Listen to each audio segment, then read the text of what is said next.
Sinong idol ito? Kilala siya bilang Ipe, hindi ba? Sa amin sa showbiz, hindi siya si Philip Salvador, kilala siya bilang Ipe. At kaya naman siya pinili ng ating presidenteng Rodrigo Roa Duterte dahil siya ay epektibo sa tao. May puso, may konsyensya, may integridad.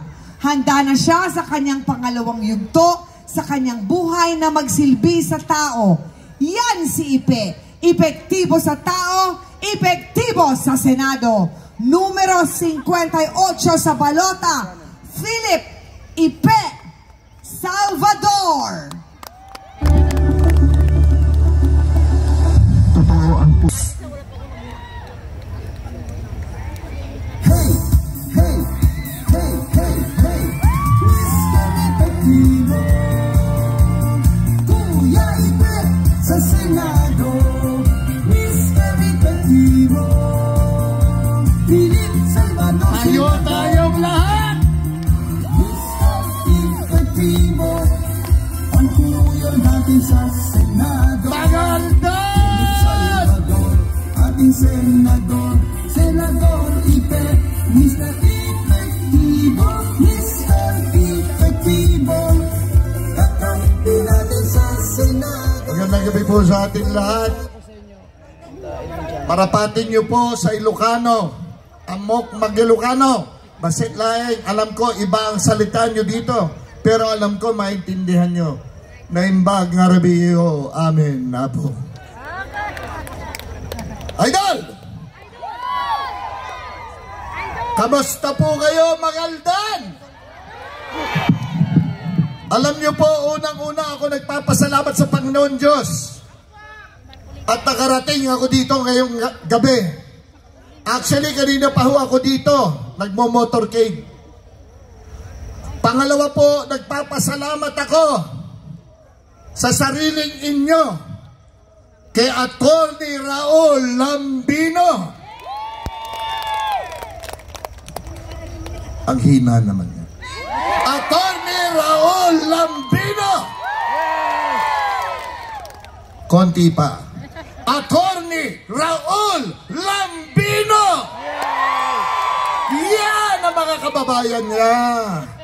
Ganyan dapat. Mahal na mahal kayo ng taong ito. At ang respeto ko po dito ay napakataas. Alam niyo kung bakit? Kinukuha siya ng kabila. Hindi niya kami iniwanan. Yes! Ang tiga Magaldan ay merong isang salita. Yan po si Atty. Raul Lambino. Kandidato ni Tatay Digong. Mahal niyo si Tatay Digong? Yes! Totoo? Yes! Mahal na mahal ni Tatay Digong ang sambayanang Pilipino. Kaya nga po siya ang ating ama. Kahit kailan hindi niya tayo pinabayaan.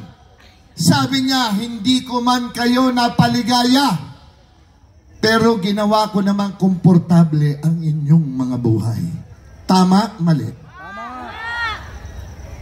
Ngayon, komportable ba ang buhay niyo? Hindi! Hindi ko po marinig. Pasensya na kayo. Gusto nyo bang maging komportable muli ang buhay nyo? May tiwala po ba kayo kay Tatay Digong?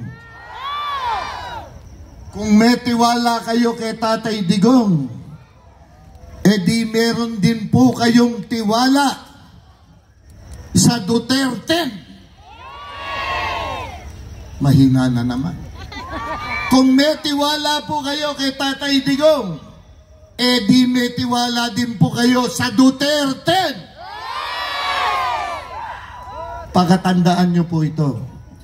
Hindi kami pipiliin ni Tatay Digong kung wala siyang tiwala sa aming 10.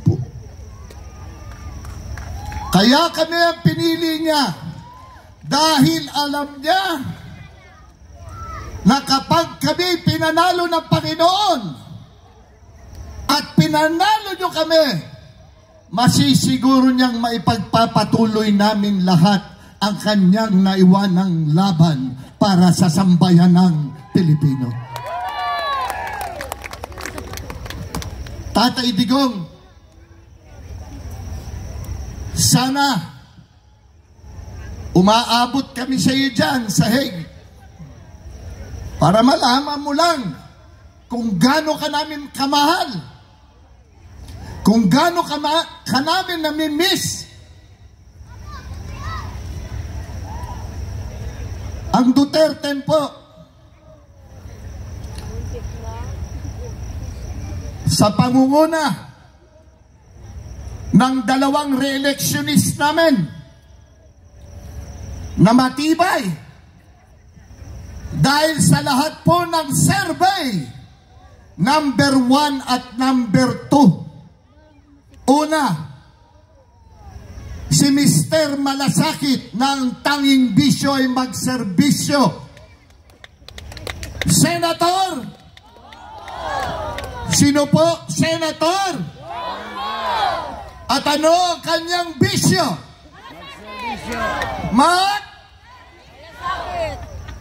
At yung isa,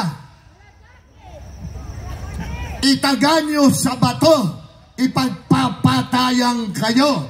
Sino siya? Nagsalita kanina, kinantahan pa kayo.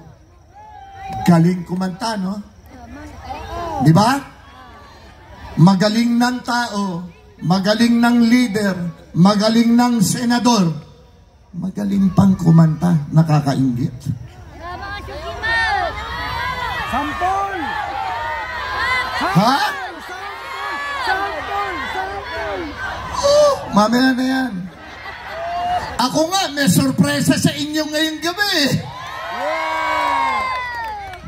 Baka magulat pa kayo sa sorpresa ko sa inyo. Gusto nyo malaman? We, hindi ako marites. Si Richard Mata yun, yung doktor. Alam nyo, tinitira kami. Inutusan lang daw kaming bumili ng suka. Ay, totoo naman yun.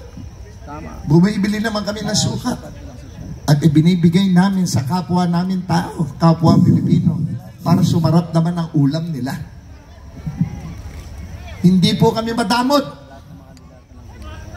Ang gusto po namin, gumanda ang kinabukasan ng inyong mga anak. Ang gusto po namin,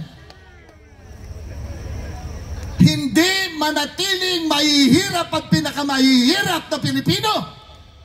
Mali ba yun o tama? Tama bang ipaglaban namin kayo?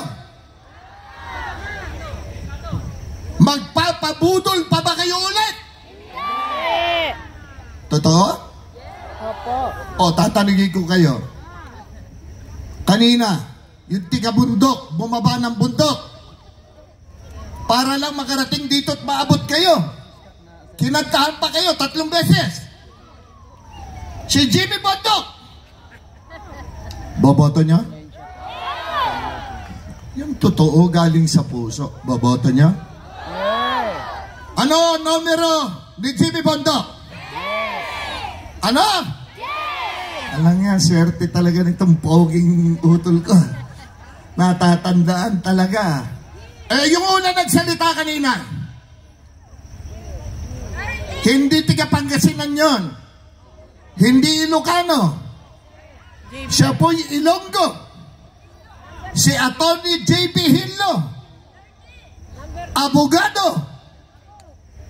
Seryosong gustong makapaglingkod at makapagserbisyo sa sambayan ng Pilipino. Bibigyan nyo ng pagkakataon, iboboto nyo? Yes! Totoo? Parang malapit na ako maniwala sa inyo.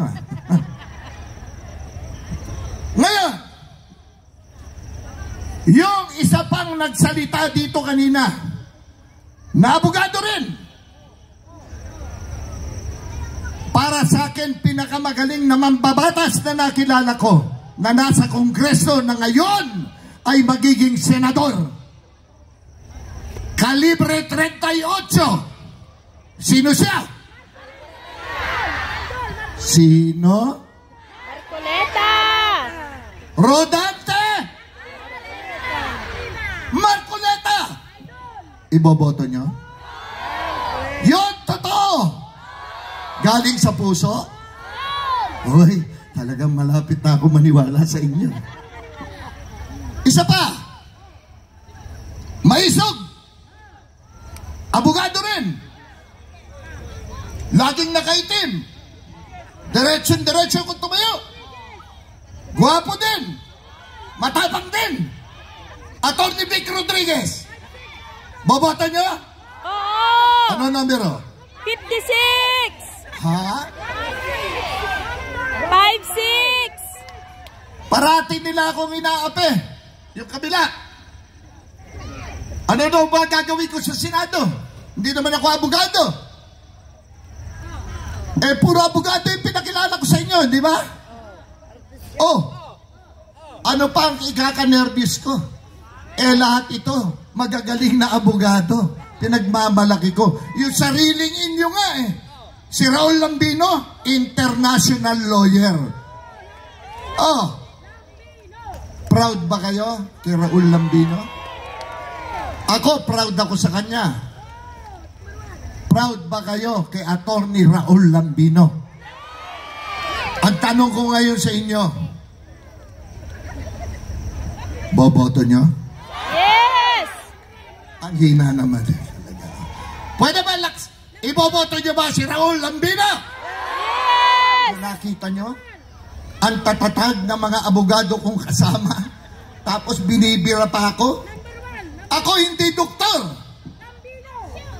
Pero ako, may kasamang doktor sa PDP laban senatorial boss sa Duterte. Nagsalita dito kanina. Aba, lintik, nagsayaw pa. Sila ba may doktor? Sila walang doktor. Ako mayroong kasamang doktor. Lamang na naman ako. Dr. Richard Mata. Numero? Number?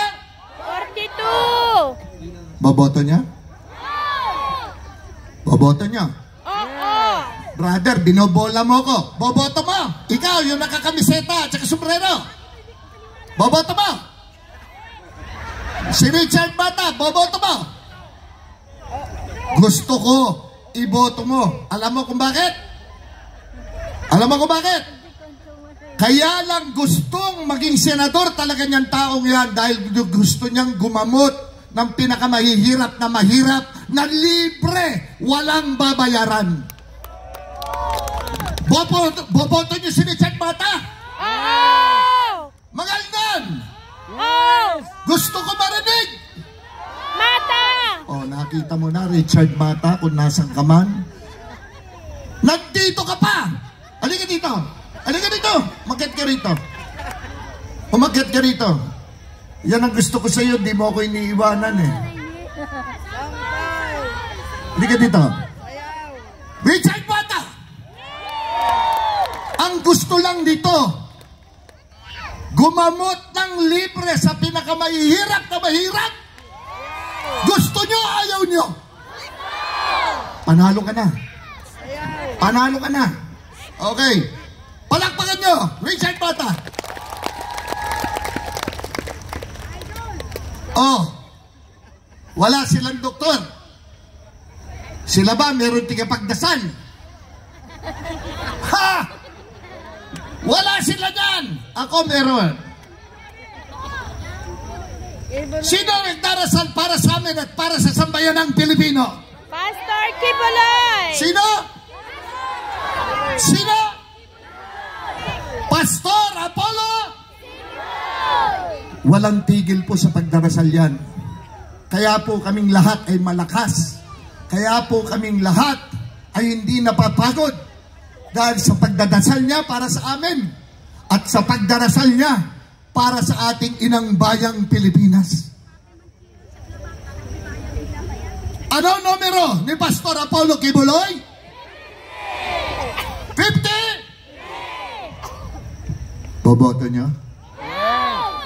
Totoo? Totoo? Ano ba to? Naiinggit tuloy ako.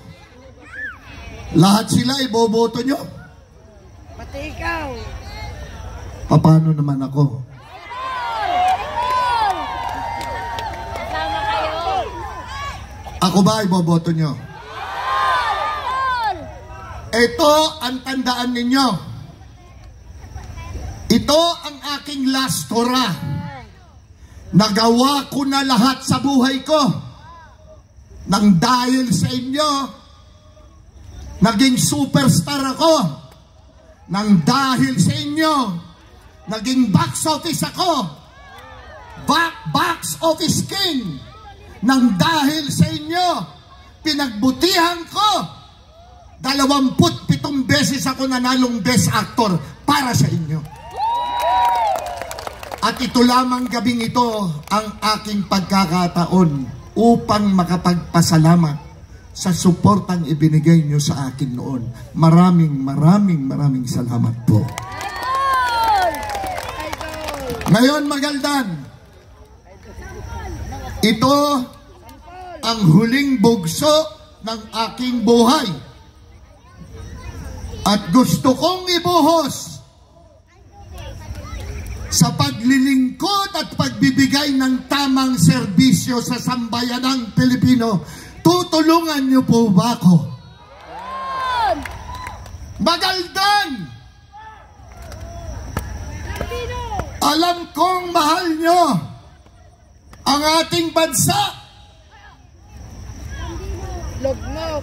Pwede ba akong makiusap sa inyo lahat? Iboto nyo! Vote straight! PDP laban Senatorial Balls! Pwede! Pwede! Pwede po ba? Pwede! Hindi ho kayong magsisisi. Tandaan nyo, sa akin ho, huling bugso ng aking hininga, ibubuhos ko para sa inyo. Kung ako po'y mawawala na dito sa mundo, ito po ang kahuli-hulihang gusto kong magawa. Ang maibuhos ko ang natitirang buhay ko para sa sambayan ng Pilipino. Advokasya, gusto ko pong ipagpatuloy ang naiwanang laban ni Tatay Digong. Labanan ng korupsyon, kriminalidad, at ang salot na droga. Gusto ko po manumbalik ang tiwala nyo na makakauwi ang inyong mga anak na ligtas, hindi makikita, hindi marerape, hindi mapapatay. Grabe na po ang nangyayari ngayon. Kanina lang po may napanood kami ni Senator Bato. Nag-uusap kami doon. Pinakita niya sa akin, pare, sabi niya, ngayon lang ito, tignan mo. Naglalakad ho yung isang tao, naka-shorts. Meron hong sumunod. Binaril sa ulo, sa likod, bumagsak po, binaril pa ng binaril. At tapos so, tinakot pa mga tao sa paligid. Wala na isang pulis. Ano na nangyayari sa ating bansa? Wala na kayong proteksyon. Hirap na nga po kayo. Lalo pa kayong pinaghihirap. Bakit ganito? Bakit ganitong ginagawa nila sa ating bansa? Sa inyong lahat. Pag-asa, nandyan si Marcoleta. Pag-asa, nandyan si Lambino. Pag-asa, nandyan si Rodriguez. Pag-asa, nandyan si Bondok. Pag-asa, nandyan si Hinlo. Pag-asa, nandyan si Pastor Kibuloy. Pag-asa, nandyan si Dr. Mata. Pag-asa, ibabalik nyo sa Senado si Bongo at si Bato. At pag-asa,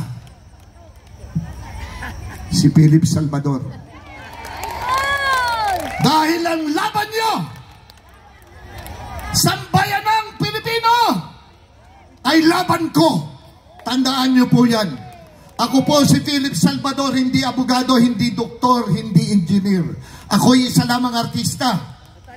Pero ako yung artista magiging epektibong maglingkod at magserbisyo sa sambayanang Pilipino. Kandidato bilang senador ng Republika ng Pilipinas, numero 58 sa balota. To God be the glory and honor. Magaldan! Mabuhay kayong sa lahat. Sample daw. Ano? Gusto niyo akong kumanta? Maski hindi ako marunong kumanta, gusto niyo akong kumanta? Oh, meron na lang akong pakakantahin para sa inyo. Sayaw. Artista lang. Sa inyo.